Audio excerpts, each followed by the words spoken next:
I'm Hayley Palmer. It's so good to have your company with me here on a Saturday night, especially as we have such a great guest for you.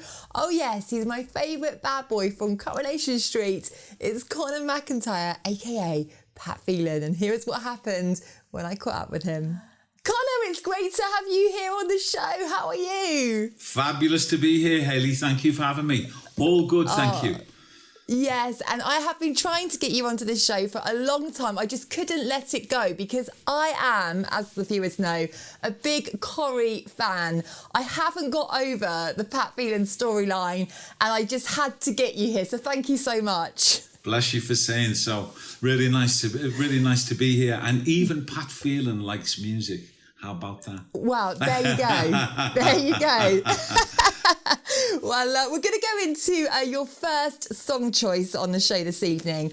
Gil Scott-Heron, I'm New Here. Why have you chosen this song for us? In simple terms, Gil Scott-Heron started as a spoken word performer, but he really, I mean, the word legend is bandied around a bit too easily these days, but his journey, his artistic journey has been incredible. His personal trials and tribulations are well known, but I think why I like this record, it was one of the last he recorded before he sadly passed, but the sentiment of the record really strikes a chord with me. I'm new here. And it essentially, I think he's saying that, well, however tough life has been for you, there's always a chance to turn it around. Yes. And of course, he has this unique sound voice, and he's not looking great, so he's not, you know, they haven't kind of dressed him up, but it's a really heartfelt song. I think a very touching one, a touching a tribute to a great artist, actually. Yeah, absolutely. So, thank you. Thank you for digging him out. Yay! Well, I agree. It's a heartfelt song, and we're going to play it out on the show, and we will then be chatting to Connor about some Corrie info. See you then. I did not become someone different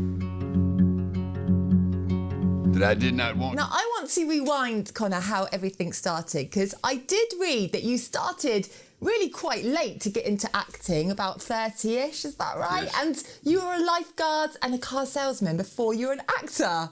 Sure. Give us the goss. All kinds of jobs. I am the master of the late start.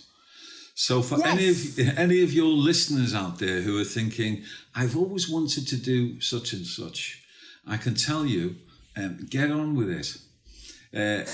Time is short. We don't need reminding of that. But so yes, I did. I literally walked into a theatre here in Plymouth where I live, and again, you need a bit of luck because the guys at the theatre were pretty cool. You know, I said, "What's happening?" They said, "Oh, the actors are rehearsing a play." I said, "Oh, can I go and watch?" They said, "Well, if the actors don't mind." So at that moment, never been in a theatre in my life. Never been to school, all of that. And then to be subjected to this, I'll never forget, it was a Stephen Berkoff play called East.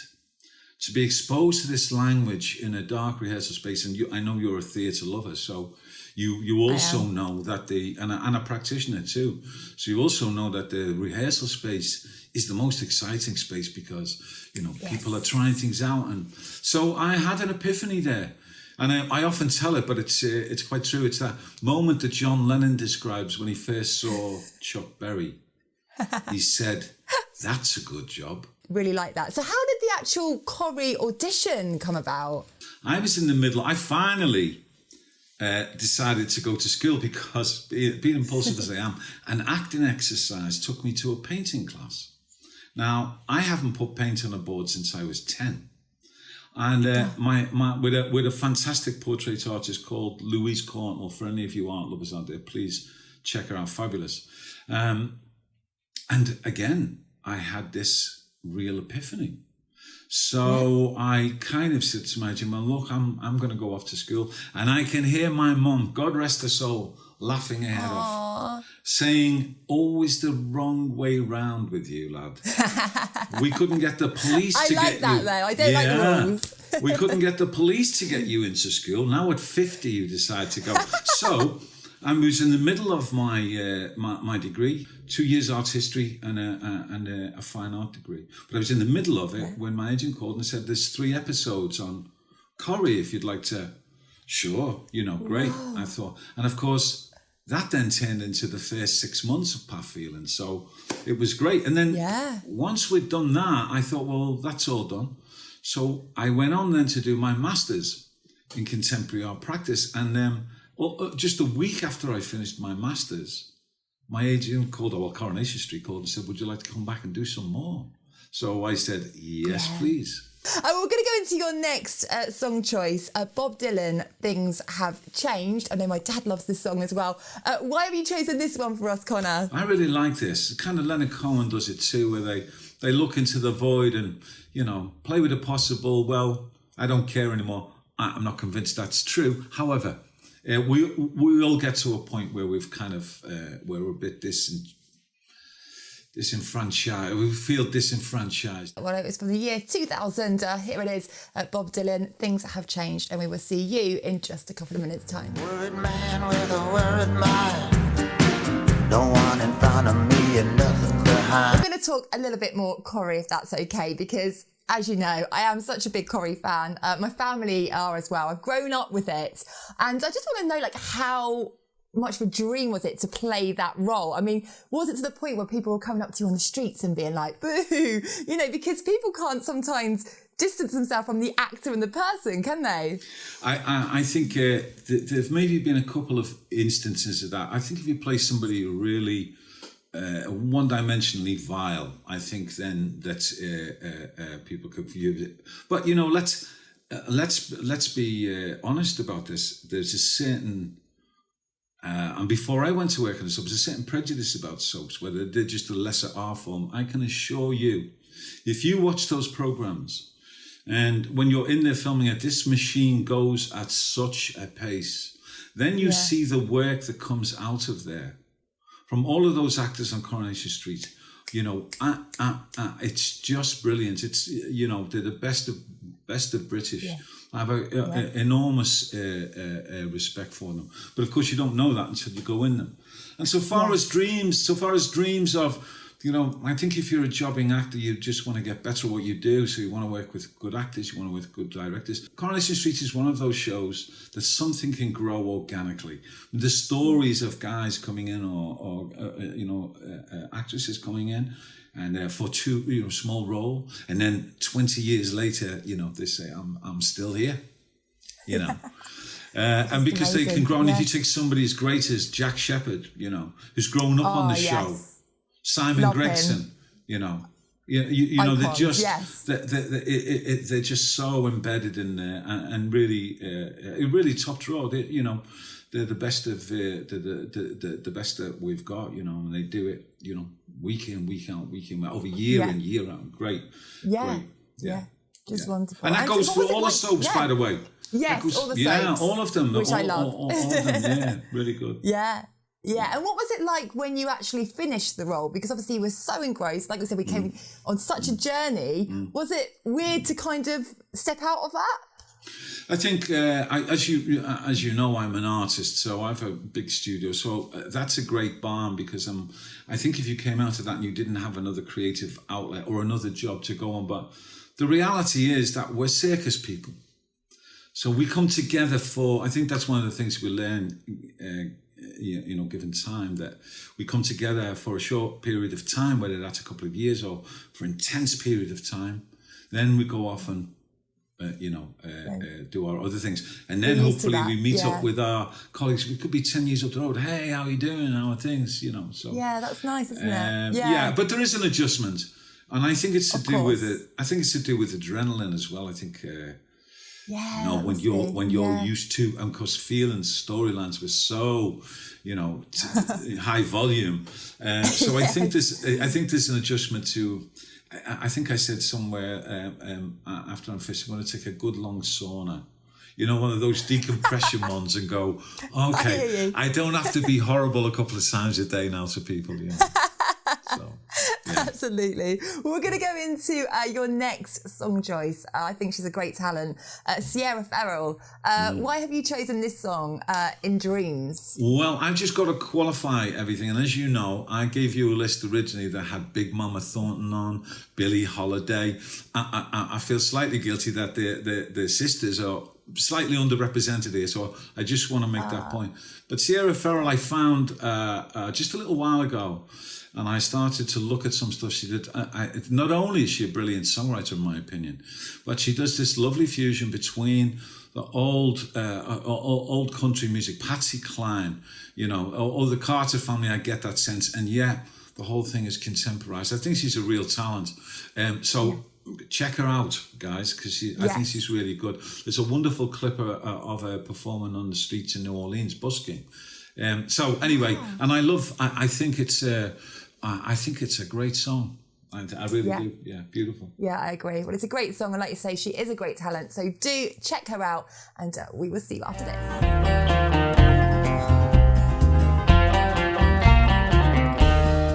We have got some questions from some of our lovely viewers for you, Connor.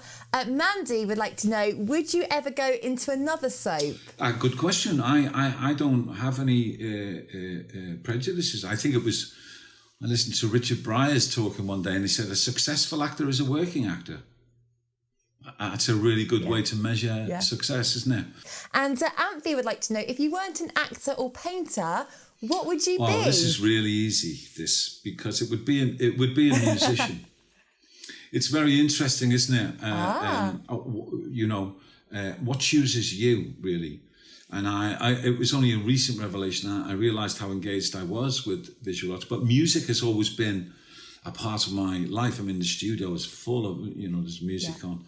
My dad was a great jazz aficionado, so it would be a musician. And I can say this, it seems odd, it's a cocktail party question, but which is the greater art, music or, painting, say, for example, the visual arts? Well, I often get very moved a couple of times a day by music, transported to a time, to a place, to a person, to... Yeah. I love that it can it's do very that, rare. yeah. I can intellectually engage with a lot of artworks, of course, but to be moved by a painting is quite a rare occasion, which is what makes it so special, I suppose. But so very, very, very, very easy to answer that one would be music. Yes, there's your answer there. And Luke would like to know, what was your favourite scene from Corrie ever? Gosh. Really tough one, Luke. Really tough one. There were so many. Yeah, I can imagine. Great scenes. There was so many. Talking about Simon Gregson, I did a scene where with Simon in the taxi office, when I say something along the lines of, "I'm going to leave these cakes for Eileen, and you better not eat them," or words to that effect. Now, for those people who don't know, Simon Gregson is one of the funniest people in the world. So we just did this very small scene, and I just couldn't stop. I couldn't stop laughing. He's got this great way of embodying that kind of. I don't know. I don't know what it is. Yeah. So that, but I mean, I did some real big show-stopping scenes, where lit like movies. So many great actors to work with as well. This is the other essential ingredient. That you have people who are getting, 3 o'clock in the morning, out at the lighthouse, 3 o'clock in the morning. I remember that -8, -9. God, the crew, now bear in mind that the crew are out there 4 times as long as you are. So I had the privilege of doing so many great scenes. Yes. I'd be forever grateful for the opportunity. Yeah, it was fantastic. Absolutely. Well, we're going to go into all of them.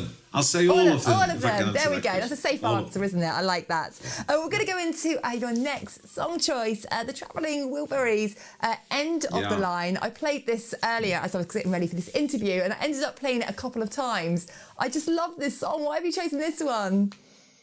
Well, I suppose it must become clear now. I have a poetic leaning. Poetic sensibility. So we've got this group of musicians who got together, all stars in their own right, to make this album, The Travelling Wilburys, and it all seems so celebratory, so joyful, even with a song like At the End of the Line. There's some great lines in it. Don't worry about this. Don't be waiting for the phone to ring. Enjoy your life. It seems a sensibility. So this is a grouping of great artists: Roy Orbison, Tom Petty, George Harrison. I mean, and unfortunately, there's three no longer with us, so it's even more poignant. So, I love the album and I love the idea. Yes. That they get together and go, let's just make an album for the joy of it. Wow. Wonderful. Yeah. And we're going to play it out on the show, and we will see you after this.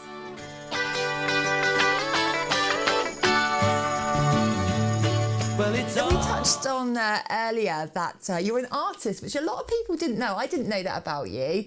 But you've got a degree in art, I've got here. And I've had a look on your website, which is full of your creative work. Mm-hmm. Do you find it quite energising and like kind of relaxing? I mean, how does it make you feel? I do smile when people say it's therapeutic. Despite my outward appearance, I'm quite a serious person. I think art taught me I was much more of a thinker than I ever thought I was. So I'm not really, as I say, I have one experience with it and then I decide, oh, that's me, I'm going off to. So it's a master's degree. So that's like, what's that? So that's 5 years study in total. So it's a big part of my life. Yeah. You know how you test that? You imagine your life without it and you go, no. That's a good test to do that. Yeah, I like that. Yeah. We're going to go into your next song choice, David Bowie, Heroes, from 1977. Yeah. Why this song? Apart from David Bowie being the great artist he is, I think he sums it up at the end of this song, if you play the clip to the end where he says, I really felt that. There's a communion going on in this performance. We're going to play it out on the show now, and Connor and I will see you after this.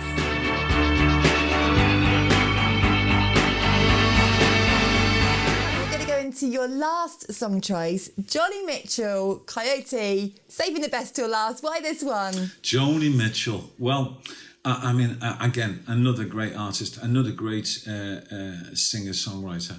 But a particular connection, although this song is not on that album, one of my first theatre gigs was called One for the Road by Willie Russell. So as a professional, so late to come to it, but the soundtrack to the play was Joni Mitchell's album Blue. So sometimes you could have a soundtrack, you think it will be. I won't miss hearing this album again, but I never tired of it. I could drink a case of you and all, just timeless songs. If your listeners haven't heard the album, it's called Blue. And so, but Joni Mitchell was right at the center of everything going on. And this is a really great record, I think, about what the life of an artist then on the road is about. It's a bit of a personal story, but it's I think it's a bit of an odyssey that most artists go on, particularly touring, and that life on the road. And Joni does it the way only Joni can. So, Coyote. Yes, wonderful. We're going to play that out on the show now. But we have now come to the end. It's gone so quick today because we've been talking, laughing, playing out your favourite songs. It's been just wonderful. You are my guilty pleasure. Connor McIntyre, Pat Phelan. I'm so happy to have you on this show because, like I said, you completely convinced me as an actor. I haven't recovered from it yet. So this has been a real dream come true today. Thank you. Thanks for having me, Hayley. It's been a real treat, and thank you, Dad, for being so cool, organised, and organising us well. My dad loved all of your song choices. Every time you kept picking them, he was like, yeah, amazing. So big shout out to Mr. Palmer. But thank you so much. You are an absolute living legend. It's Connor McIntyre, everyone. Thank you, guys. Thank you, Hayley. Thanks for having me. Been a real pleasure. Thank you.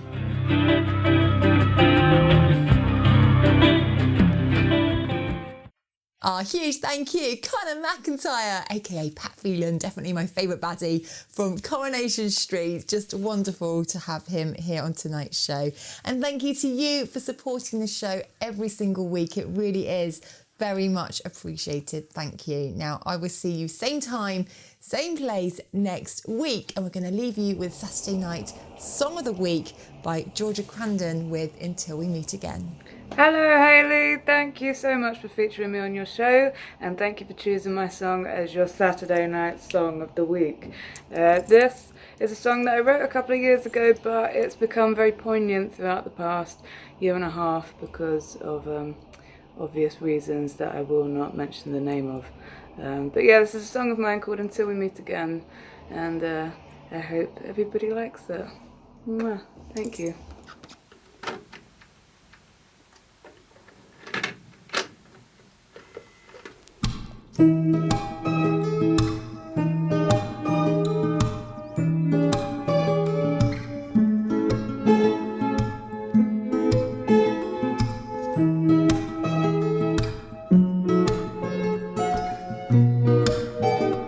It's getting late, love, I have to go. I hate to leave your precious soul, but while I'm gone, you'll be in my thoughts until we meet again. I feel so vacant when we part. The miles between us seem so far. So kiss me hard and make it last until we meet again. In the corner of my mind there's a pocket with your name inside, and no one else can reach that high. So baby, I'm yours and you're mine. Sweet contentment under sheets. I remember nights like these while I'm away and counting down the days until we meet again.